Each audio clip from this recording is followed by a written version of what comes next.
अस्सलाम वालेकुम वरहमतुल्लाहि वबरकातुहू। डियर ब्रदर्स एंड सिस्टर्स, तो हमने AIOU का बुक इंग्लिश कंपल्सरी टू शुरू किया था। इसमें हमने चंद लेक्चर किए थे। चैप्टर नंबर 4 में हमने चंद लेक्चर किए थे और हमने 6 एक्सरसाइज किए थे। ये एक्सरसाइज नंबर 7 जो है अब हम करने वाले हैं।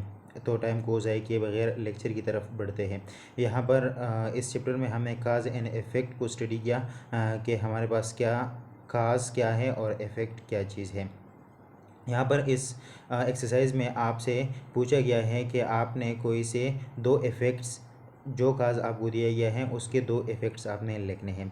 फर्स्ट वन आपके लिए किया गया है। यहाँ पर आपको मेंशन है कि nitrogen oxide from the car exhaust causes problem.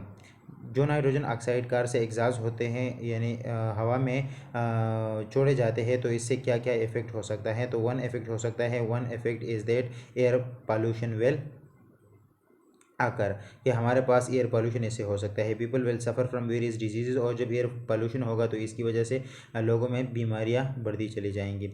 यहाँ पर एक काज जो है वो दिया गया है, my son is not eating a balance diet. इसके इफ़ेक्ट क्या क्या हो सकते हैं। जब उनका बेटा जो है वो बैलेंस डाइट नहीं खाता तो इसकी वजह से वो माल नरिश्ड हो सकता है और उसको बहुत सारे डिजीज़ हो सकते हैं।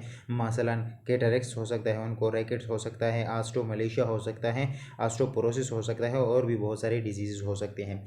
3 नंबर में दिया गया है, the main gate was left open. Main gate जो है वो उससे खुला छोड़ा गया है। तो इसकी इफ़ेक्ट क्या क्या हो सकती है। यहाँ पर हो सकता है कि डाकू आ जाए स्कूल में या घर में या हुजरे में जिसका गेट खुला हुआ है, डाकू आ जाए और वो चोरी डकैती करें। या इफ़ेक्ट नंबर 2 हो सकता है कि यहाँ पर बच्चे जो है वो आए और तोड़ फोड़ करें। 4 में दिया गया है, आई प्लांटेड सम सीड। मैंने कुछ सीड जो है वो उगाए हैं। इसके इफ़ेक्ट क्या क्या हो सकते हैं। इसके इफ़ेक्ट हो नंबर फर्स्ट हो सकता है कि इसकी वजह से सोइल एरोजन जो है वो कम होगा, यानी फ्लड की वजह से सोइल एरोजन कम होगा। दूसरा हो सकता है कि ये हमारा एनवायरनमेंट में जो एयर है उसको साफ़ करेगा और हमें फ्रेश ऑक्सीजन प्रोवाइड करेगा, ये इसका इफ़ेक्ट है। नंबर 5 में उन्होंने दिया है कि the boy did not a lesson to the teacher, कि ये जो लड़का है वो अपने टीचर को सुन नहीं रहा। तो इसका इफ़ेक्ट क्या हो सकता है। फर्स्ट इफ़ेक्ट इसका हो सकता है कि वो जो है उसकी ग्रेड जो है वो लो होगी, यानी वो कम मार्क्स लेगा। नंबर 2 इफ़ेक्ट हो सकता है इसका कि ये बच्चा कभी पढ़ाई नहीं करेगा और कभी बड़ा आदमी नहीं बन सकता। यहाँ पर इसके बाद जो है आपको दिया गया है कि काज एंड इफ़ेक्ट में हम वो बिकाज को भी यूज़ करते हैं। बिकाज जो है वो हमारे पास ट्रांजिशन वर्ड है। जिस तरह हमने आपसे डिस्कस किया था कि ट्रांजिशनल वर्ड वो वर्ड्स या फ्रेजेस होते हैं जो काज एंड इफ़ेक्ट को कंबाइन करते हैं, तो ये भी एक ट्रांजिशनल वर्ड है। Cause and effect is often express by connecting two sentences or clauses with because.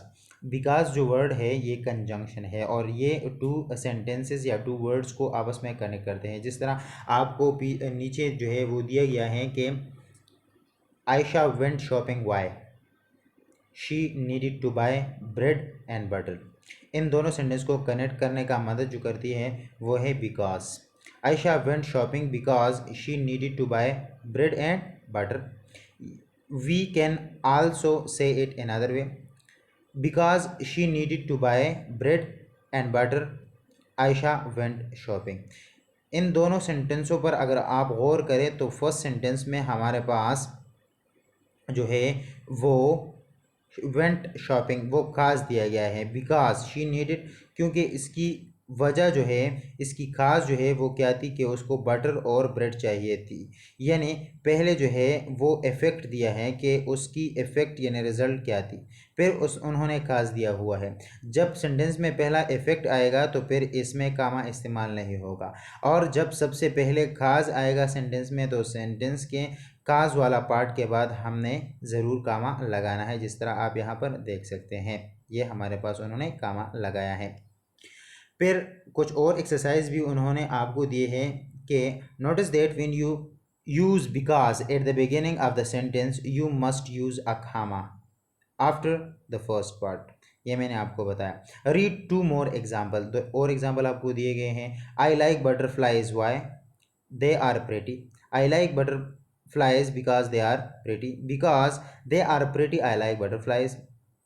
Sadia does not enjoy her job, why? She has too much work. Sadia does not enjoy her job because she has too much work to do. Because of she has too much work, Sadia does not enjoy her job. ये आपको example के तौर पर कुछ example दिए गए हैं। Exercise number 8 में आपसे पूछा गया है कि आपने जो है इन सेंटेंस के 2 पार्ट्स में आपने बिकॉज लिखना है और इन 2 पार्ट्स को आपने कनेक्ट करना है। तो आपने ये गौर करना है कि बिकॉज को हमेशा खास के साथ लिखना है, इफ़ेक्ट के साथ नहीं। तो ये चीज़ आपने समझनी है, फिर ये एग्जाम्पल आप कर सकेंगे। Sahir doesn't like going to school because the other children tease him. ये हमारे पास काज है तो इसकी वजह से हमने यहाँ पर बिकॉज लगाया। Mustafa works hard, he need to earn money. ये हमारे पास काज है तो इसके साथ हम बिकॉज यूज़ करते हैं। Mustafa works hard because he needs to earn money. All of the employees will have a party, it's the chairman birthday. इसका काज जो है वो क्या है, इट्स अ चेयरमैन्स बर्थडे। तो इसके साथ हम बिकॉज यूज़ करेंगे। All the employees will have a party because it's the chairman's birthday. DDT was ban in most countries. DDT क्या चीज़ है, ये एक इंसेक्टिसाइड्स है जो हम क्रॉप्स पे डालते हैं इंसेक्ट्स को मारने के लिए, यानी इंसेक्ट्स को मारने की दवा है ये। DDT was ban in most countries, it is considered to be dangerous to animal and human beings. तो इसका काज जो है वो क्या है, ये it is considered to be dangerous to animals and human beings. तो इसके साथ हम बिकॉज यूज़ करेंगे। ये कुछ सेंटेंस कुछ इस तरह से बनेगा, DDT was banned in most countries because it is considered to be dangerous to animals and human beings. 5 number दे के the car will not start, किस वजह से स्टार्ट नहीं होता, because the battery is dead. 6 number में दिया गया है the man was sent to prison, किस वजह से प्रिजन को भेजा गया है, because he robbed a bank. Showing cause and effect with so and therefore. Cause and effect को शो करने के लिए हम ये 2 वर्ड्स भी यूज़ करते हैं और ये भी जो है क्या है, कंजंक्शन है, इसको हम ट्रांजिशन यहाँ पर कहते हैं। The cause and effect relationship can also be express with so and therefore, both introduce to the effect sentence or cause have the same meaning but therefore is used in more formal writing। Formal और informal writing की video जो है हमने पहले अपने lecture channel पे upload की हुई है। अगर आपने फॉर्मल और इनफॉर्मल राइटिंग जो है नहीं समझा तो आप उन वीडियो के देख के यहाँ पर आ सकते हैं। यहाँ पर Hammad received a large scholarship from his government so now he can study abroad. यहाँ पर सो की जगह हम देयरफॉर भी यूज़ कर सकते हैं। Hammad received a large scholarship from his government therefore now he can study abroad. कुछ और एग्जाम्पल भी उन्होंने दिए हुए हैं आपको। Combine the sentences 2 ways using so and therefore, follow the example. यहाँ पर एग्जाम्पल दिया गया है कि it was raining therefore I stayed home, it was raining so I stayed home.